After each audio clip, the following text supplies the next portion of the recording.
পল্লী বিদ্যুতের মিটার যে মানুষের টাকা ইচ্ছা মতো চুরি করে, ইচ্ছা মতন যে বিল উঠায়, বিদ্যুৎ না থাকলেও যে মিটারে ব্লিং ব্লিং করে টাকা উঠে, হ্যাঁ, এই কথাগুলা কিন্তু সাধারণ আমি আপনি মতো যারা ইউজার আছে এদের কথা না। হ্যাঁ, শুধু এরাই বলে না, শুধু আমরাই বলি না যে ভাই প্রিপেড মিটারে টাকা বেশি কাটে বা পল্লী বিদ্যুতের ডিজিটাল মিটারে টাকা বেশি কাটে। এই কথাগুলা কিন্তু শুধুমাত্র আমাদের দেশের সাধারণ মানুষের কথা না। ইদানিং আমরা দেখলাম পল্লী বিদ্যুতের কর্মকর্তারা আন্দোলন শুরু করছে। সেই আন্দোলনের মধ্যে এই কর্মকর্তারা বলতেছে যে ভাই, এই যে গ্রাহকের মিটার, এই মিটার হচ্ছে সংযোগ না থাকলেও, বিদ্যুৎ না থাকলেও এই ব্লিং ব্লিং করে, মানে টাকা কাটতে থাকে।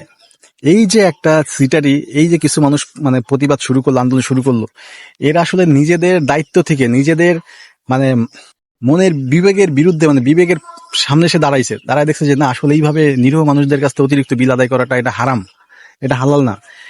এই দায়বদ্ধতা থেকে কিন্তু তারা আজকে আন্দোলনে নামছে যে এই পল্লী বিদ্যুৎ মিটার এরা বিআরইবি যারা আছে, যারা মিটারগুলো ইম্পোর্ট করে, খুবই নিম্নমানের মিটার, এই মিটার দিয়ে জনগণের পকেট থেকে, জনগণের ঘরের থেকে টাকা চুরি করে নেয় এরা।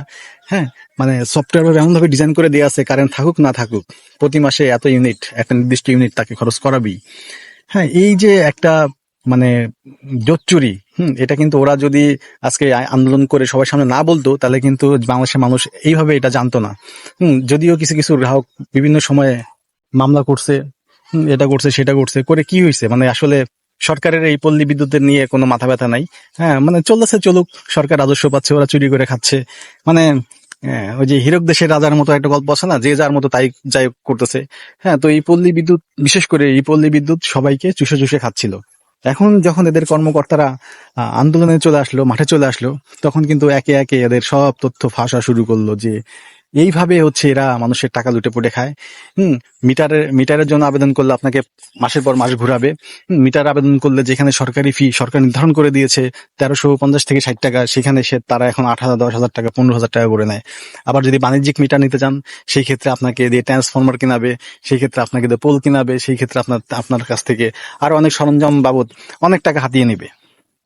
এবং যদি আপনি জানতে চান আমার ভাউচার কই, দেখবেন আপনার মোবাইলে মেসেজ আসবে 950 টাকা, 250 টাকা, এই ধরনের ছোট ছোট ইনভয়েস আসে।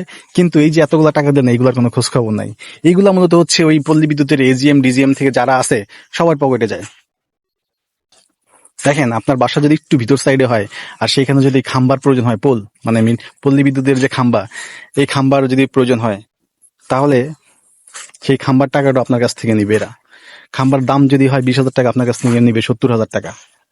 দেখেন, আমাদের আমরা আমরা যারা যারা যাদের দোকান আছে ভিতরে, দেখবেন বিভিন্ন স্কোয়ার, প্রাণ গ্রুপ, বিভিন্ন কোম্পানির ওষুধ কিন্তু এসআর দিয়ে দোকানে পাঠায় দেয়, দেওয়ার পর সে খুচরা মূল্যটা রাখে। কারণ দেখেন, তাহলে পল্লী বিদ্যুৎ কি করতেছে, সে নিজে ব্যবসা করবে, ব্যবসার জন্য যে খাম্বা পুঁতবে বা পিলার পুঁতবে বা হচ্ছে কারেন্টের তার নিবে, সেই খাম্বা আবার আপনার জায়গায় পুঁতবে, সেই তারও আপনাকে দিয়ে কিনাবে, মানে সব খরচ সবকিছুই আপনার, মাঝখান থেকে শুধু ব্যবসাটা তার। এখানেই তারা থেমে থাকে না, এরপরও তাদেরকে চুরি করা লাগে। আপনি খরচ করছেন 300 ইউনিট, আপনার কাছে বিল নেবে 500 ইউনিটের। বন্ধুরা, ভিডিওটা শেয়ার করে দেন ভালো লাগলে।